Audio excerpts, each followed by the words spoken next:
رغم استقلالها الحديث في منتصف القرن الماضي، إلا أنها رسمت استراتيجية نهضتها ببراعة لتكون إحدى أغنى بلدان العالم وأكثرها تطوراً وأسرعها نمواً، وليصبح اقتصادها ضمن أكبر مجموعات الاقتصاد العالمي، وبذلك صارت من أهم أعضاء فريق النمور الاقتصادية الآسيوي.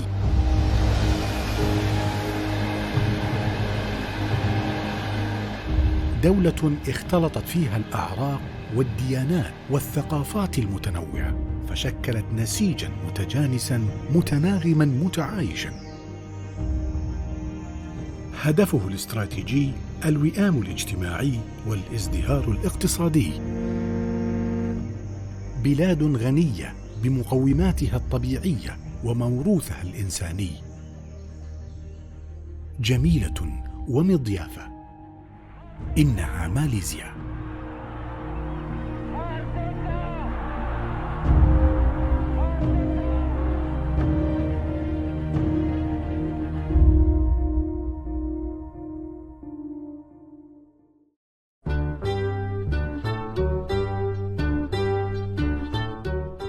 My name is Abdul Razak bin Abdul Wahab. I am the ambassador of Malaysia to the Kingdom of Saudi. I have been here since 18 August 2019. I came here with my wife. I have 2 children. They are already grown up. I'm very happy. I enjoy it very much, and I look forward to do more for Malaysia and also for Saudi in terms of to enhance the bilateral relation between the 2 countries.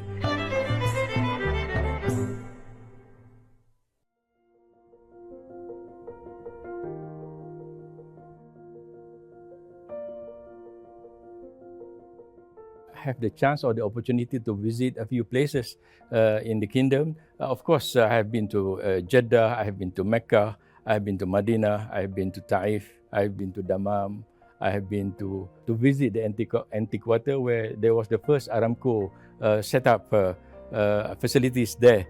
And of course, it is given, all these places have given me totally a different kind of environment or things that they could offer. I enjoy it very much, especially, of course, on a personal note, when I go to, especially to the Prophet Mosque in Medina, I feel the calmness there. So I really felt that it is a very nice and a beautiful place for one to visit every time.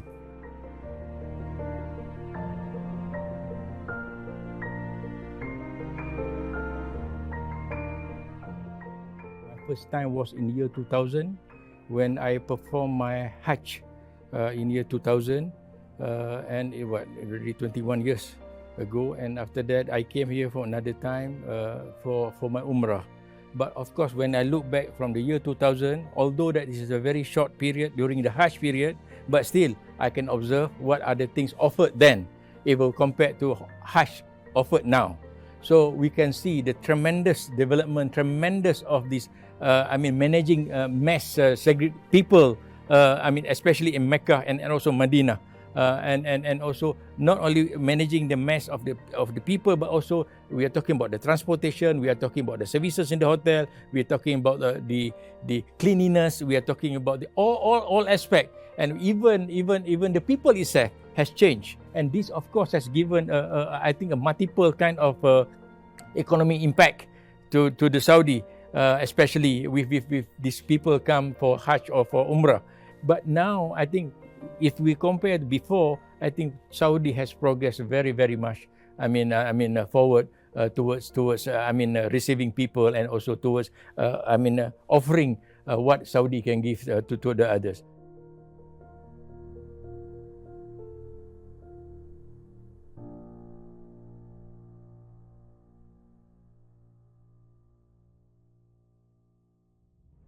I still remember that when I attended the one of the program organized by the Ministry of Tourism, where they want to have this program to visit Saudi in late 2019. They have it in their Diriyah. They bring out all these cultural troops to perform during that event. I really enjoy to observe or to witness the I do not know, maybe they call it what, a dance,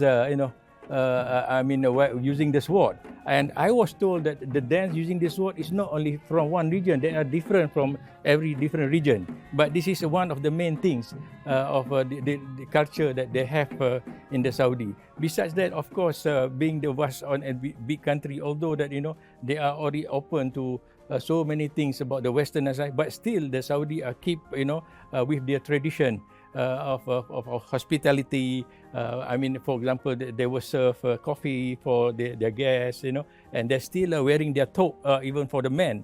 Although that there are so many other very westernized fashion available, but still they are maintaining. The spirit of the Saudiness, or the spirit of Arabic, is very thick in them, and I think that should be they should be proud of what they are doing.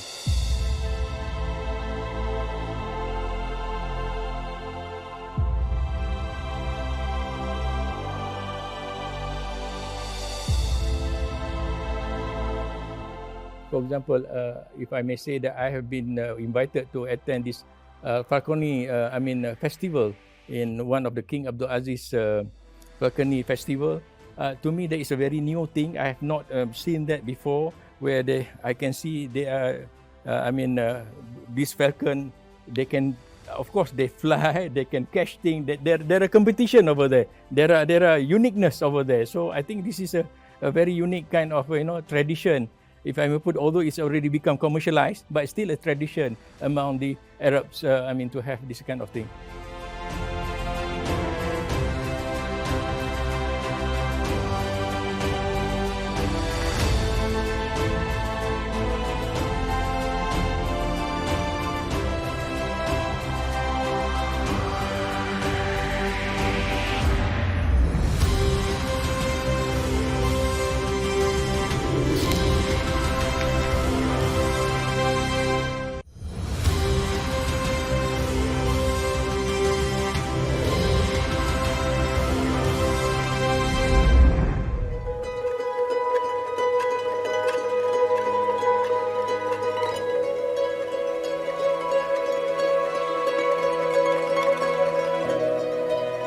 We are here supposed to promote Malaysia, to have a good bilateral between Malaysia and Saudi. But of course, at the same time, we are human beings. We need to know what are the other people's doing, and this is for our own benefit, our own experience. From that, we can share all those experiences with our colleague back at the embassy, and also back to the Malaysian community.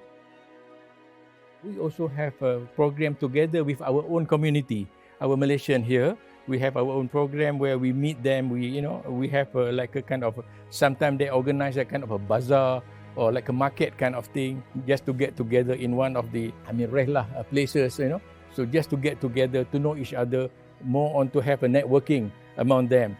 So that when with our presence, they feel very happy, and also we at the same time we must we would like to know what is they having any problem also, and we try to help them and to solve them. Inshallah, with the embassy help, everything could be manageable. And also at the same time, we also here, besides Malaysia, we have other 7 countries, what we call ASEAN countries. As a group. So we also have some program together. Besides a regular meeting that we have among the head of mission, we also have like family day. We have also like gathering, games, and so forth. So and also with the locals, of course, I have quite a number of Saudi's friends or brothers, I must say. Here, they are invited us to their residence and to have, over dinner, and we are a huge food has been served to us. I still remember this is the hospitality. If we say no, they still put you some more. If we say no, they still put you some more. So this is the kind of the hospitality given to us. But of course, at the same time, I invited them to my residence here.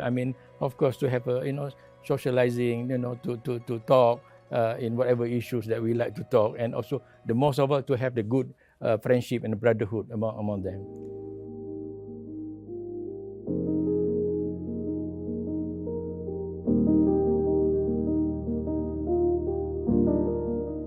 one of the bold, policy shift is when the Saudi introducing the Vision 2030. This was introduced, I think, way back in 2018. Where it first mooted the idea to have this 2030 vision. Of course, at that time, everything we look is very properly in order. What are the economic sector, social sector, industry, and so forth. But of course, at the same time, suddenly we have not only Saudi but the world has been affected by the COVID-19 way back in early 2000 or maybe from February or end of February or March 2020. So with that, I believe that everything has slowed down. What has been planned has been to relook what we are supposed to do then, in order for us to achieve our KPI, in order for us to achieve our target. But of course, nobody is expecting this to happen. But of course, when Saudi already planning to have the 2030, this is a part of the mechanism for not only to Saudi to have to depend on their oil and gas, but also will open up their their economy to it, and also their other to contribute other things to contribute in the Saudi economy. It has already shown the progress, especially when we look on in terms of infrastructure, in terms of the Saudi moving towards a digital economy, Saudi moving towards its own, putting up this like a new place where to develop a new kind of facilities. In fact, something a new livelihood is expected to be installed there. Well, no carbon, no everything will be electric car. It's something like a future kind of a place where people will love to go and love to live over there. One of the things that I can see that Saudi try to have a program what we call a Saudinization, where they would like to have people more Saudi, to be involved in their economy in whatever sector.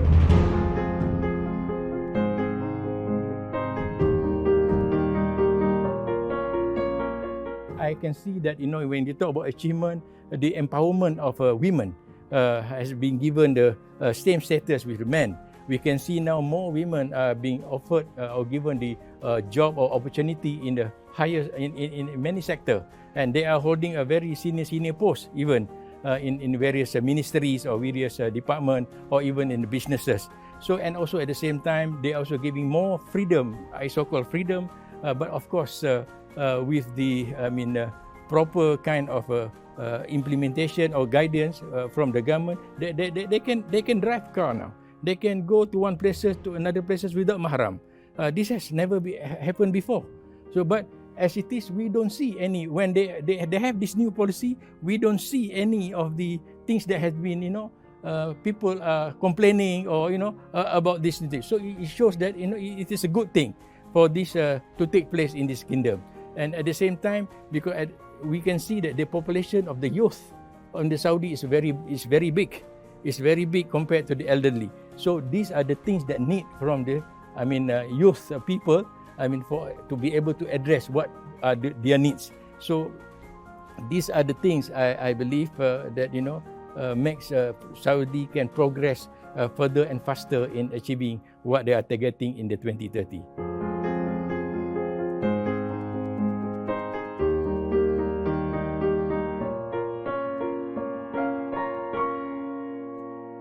منذ تطور الأداء الاقتصادي في ماليزيا وتحسن مستويات المخرجات التعليم فيها، أصبحت ماليزيا دولة منافسة ومهمة جدا، وأصبحت ضمن فريق ما يطلق عليه بالنمور الآسيوية. نتاجها القومي زاد وأصبحت شريكا استراتيجيا للعديد من الاستثمارات اليابانية والكورية والصينية والأمريكية، وبالتالي أصبحت داعما أساسيا للاقتصاد الآسيوي بصورة عامة. ومن مصالح المملكة العربية السعودية التي دأبت عليها هي الاستثمار مع كل اقتصاد واعد ومتألق، والاقتصاد الماليزي كان إحدى الاقتصاديات التي اهتمت بها المملكة العربية السعودية منذ قديم الوقت، واهتمت بالقطاع العقاري فيها والقطاع التعليمي والقطاع السياحي، وتطوير أيضا القطاعات الاستثمارية في مجالات صناعة السيارات والأجهزة الإلكترونية بمختلف أنواعها.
we have been very, very good, relation, years before, even during, since our independence in 1957.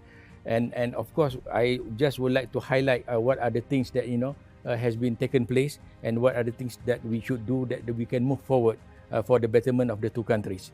So first, of course, with the visit of His Majesty King Salman, the custodian of the two holy mosques, to Malaysia in 2017. There was a huge, big delegation came to Kuala Lumpur, to Malaysia, to have a state visit then. And with that state visit, of course, a few MOUs, a few agreement has been signed, during those visits. And even the then Prime Minister of Malaysia, Tan Sri Muhyiddin Yassin, visited the kingdom even during the pandemic, COVID-19 in March this year. And the Saudi has, welcomed that visit, although that is still in the COVID situation. And that visit was the first visit by the Prime Minister of Malaysia outside the country when he hold the position as the Prime Minister. This also reflected as the high or the huge interest, or the huge, I must say, the warm brotherness between the two countries. That he came here to meet. Of course, he met with His Royal Highness Prince Muhammad. Then. But at the same time, of course, he also be able to perform Umrah and also have some few meetings with the businessmen, and also having a few MOU and agreement to be signed. And one of the things that has been signed during that meeting was this Saudi-Malaysia Coordination Council. With this Saudi-Malaysia Coordination Council, it will be headed by the two foreign ministers from both Malaysia and Saudi. So this will give the platform or the avenue to have more meetings, more talk between the two countries in whatever field that they have decided to have or discuss.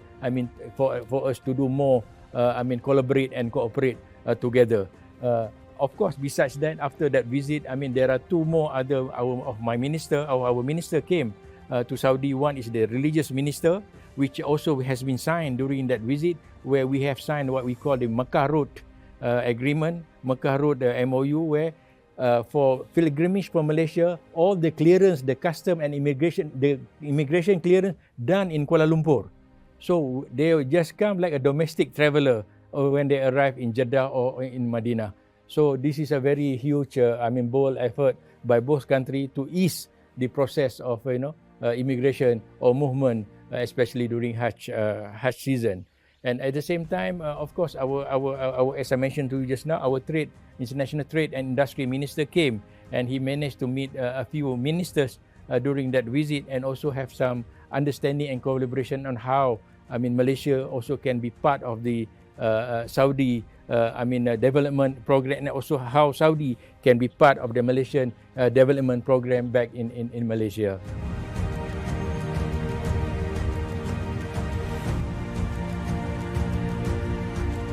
I would like to touch a little bit on the education, for example. As it is now, we have about 305 Malaysians studying in the kingdom, doing Sharia, Usuluddin, Arabic, and so forth. And we have about 2,163 Saudi studying in Malaysia. Most of them are doing the postgraduate study, are all, born by the Saudi government, their scholarship.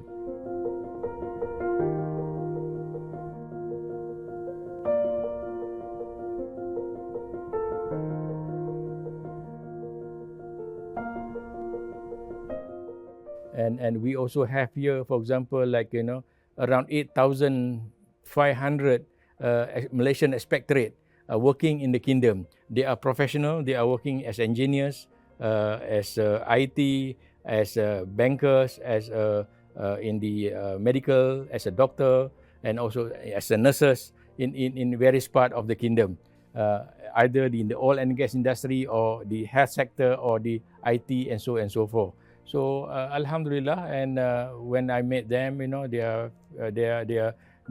sharing their satisfaction working here as a professional.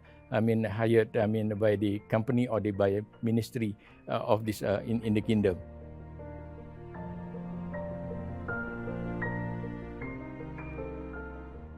I would like to convey to my colleagues who are Malaysian, who are working here. Work professionally.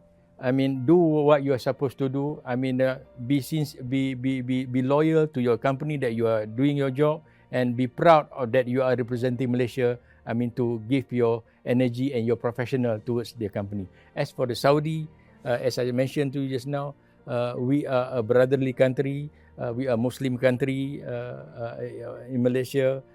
We would like to welcome Saudi. Please come to Malaysia. And of course, at the same time, we believe that we could offer you, we could give you some things that you would like, which is not unforgettable for you to bring back to the kingdom.